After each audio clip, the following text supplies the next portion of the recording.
Hello Booktube, I'm Celeste. Welcome to my channel. I just wanted to spend a few moments with you today, just having a little bit of a chat to catch up because I haven't been on in a week or two, and also to wrap up the tag that I had created in the month of March, and that was called Cinemarch, or the longer name was Cinemarch Movie Madness. So I just wanted to catch up with you for a few moments, and then I will have a new video again this coming Sunday. So I did make a few notes here so that I wouldn't forget anything.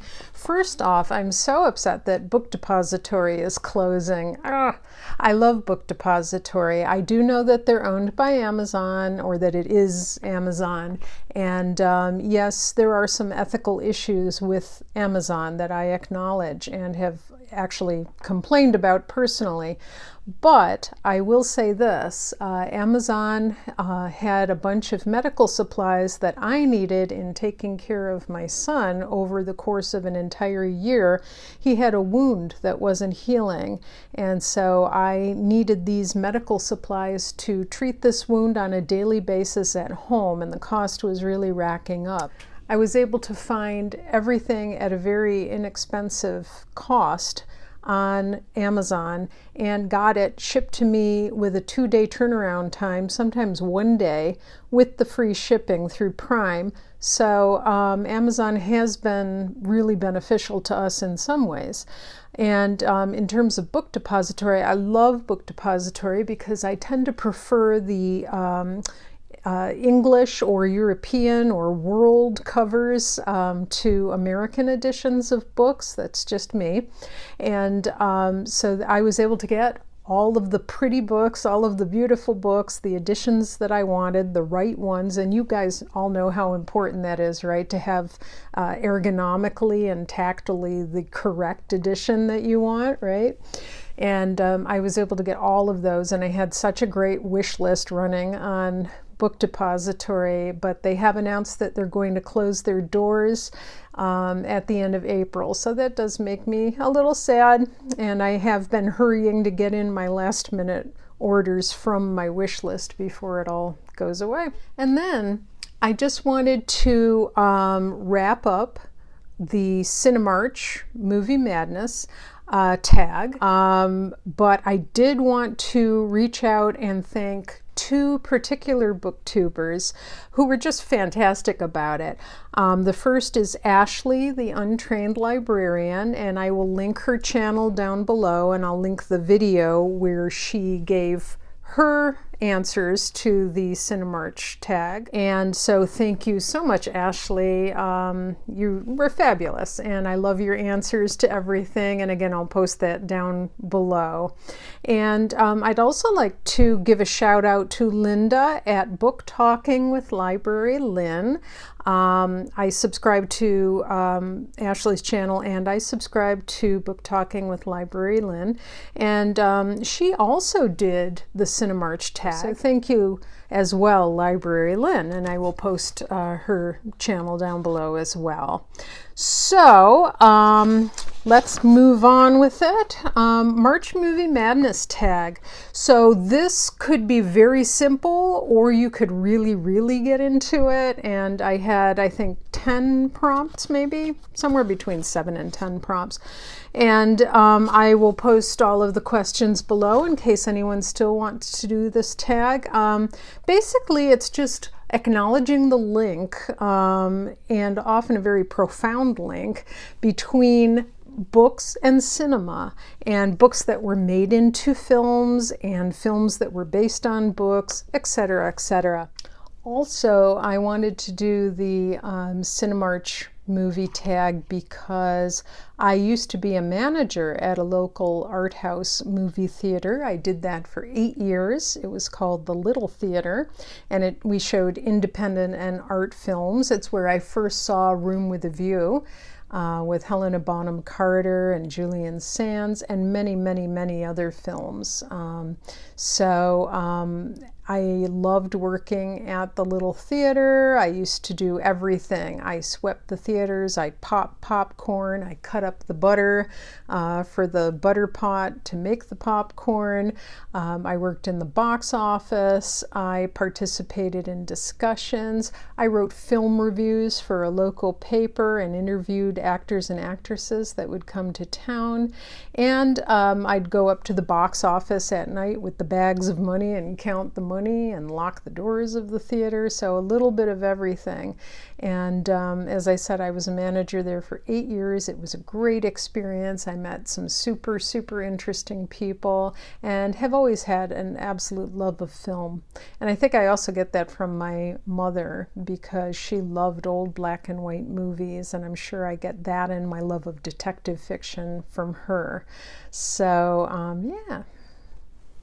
And so the main challenge was, number one, read one book or story, fiction or nonfiction, that was made into a film, or watch a movie that was based on a book. And that is it. That was enough to make the challenge. For me personally, I responded to that by reading Rebecca by Daphne Du Maurier.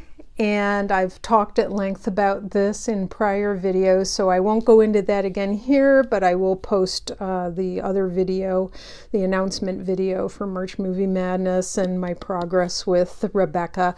Loved Rebecca. This is a 80th anniversary edition by Virago, a hardcover, and it is just gorgeous and has gold foiling on it and so forth. So love this to pieces. And yeah, I watched the famous black and white movie version of Rebecca, and that was with Joan Fontaine. It was wonderful and loved it every bit as much as the book. And then number 3 of the challenge was watch a silent movie and share one fact about the screen star or director. I watched a Mary Pickford film called Friends, and it was from 1912, and I will post that below. You can watch it online. It was just delightful.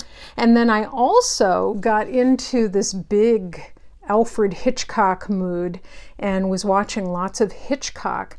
And so I watched his very first film, and that was called The Lodger, A Story of the London Fog. And that was a 1927 British silent film. And it was fantastic. And I will also post the link for that below. You can watch it for free right here online. And even though it's a silent film, just from the direction, you can tell that it's early Hitchcock. As an auteur, it just definitely has his mark on it and is definitely worth a watch. And then to pair with that, I also had purchased this book, A Year of Hitchcock, 52 Weeks with the Master of Suspense.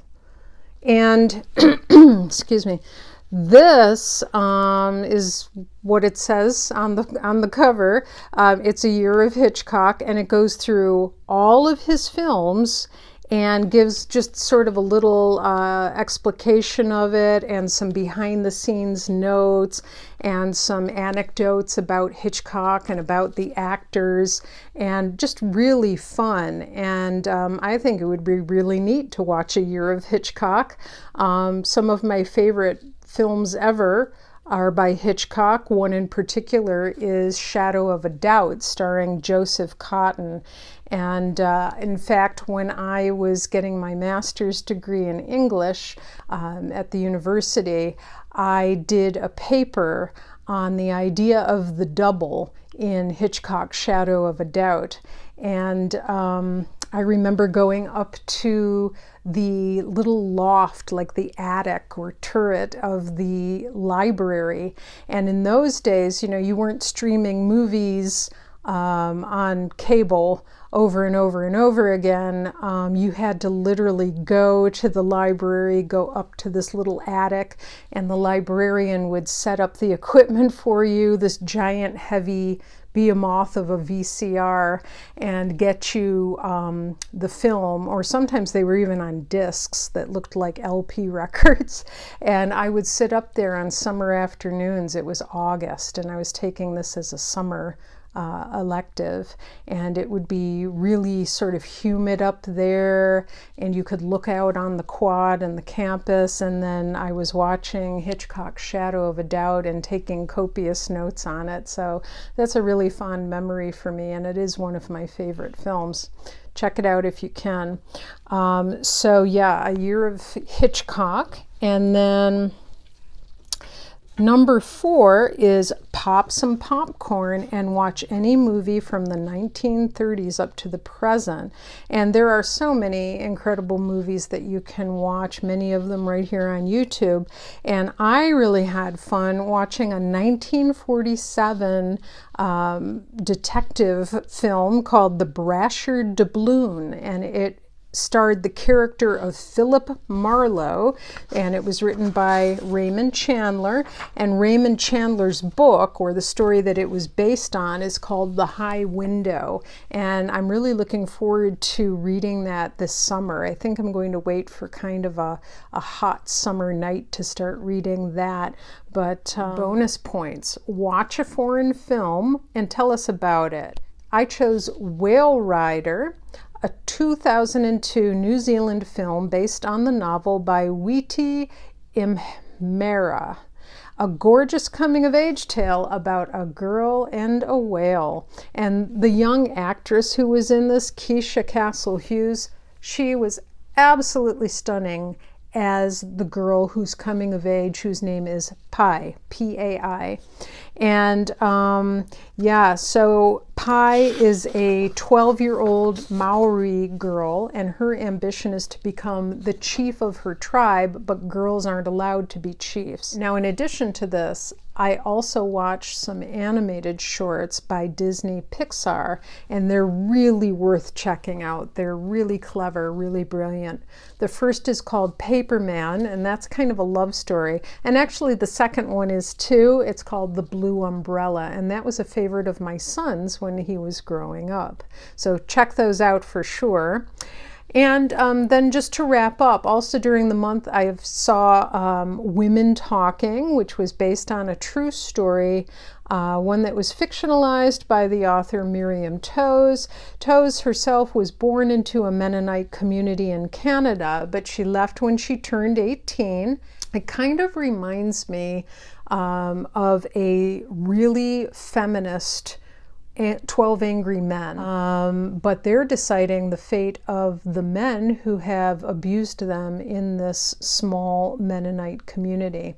So what a fantastic film, and absolutely deserved the award that it got, and some great performances as well.